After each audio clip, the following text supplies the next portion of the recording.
apporter une maladroite réponse sur « Le Point », Kamel Daoud s'enlise dans ses mensonges. A beau mentir qui vient de loin, dit un vieil adage. Oui. Sauf que la technologie a transformé notre planète en un petit village. Les ignominies de Kamel Daoud, commises à l'endroit d'une victime du terrorisme, sont ainsi connues de tous. Les membres du jury Goncourt ne peuvent dès lors prétendre ignorer les crimes de cet être immoral, cultivant une haine viscérale à l'endroit de ses origines et de sa religion.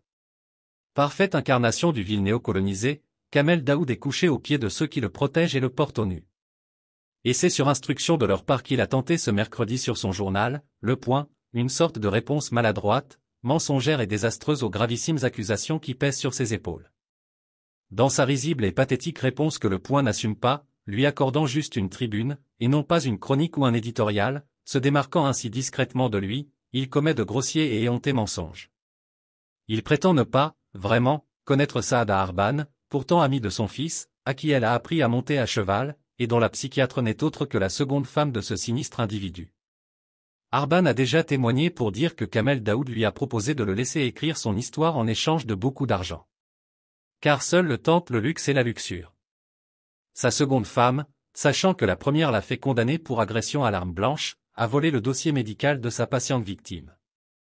D'ailleurs les seuls passages cohérents et bien écrits du torchon de Kamel Daoud sont plagiés de son dossier médical.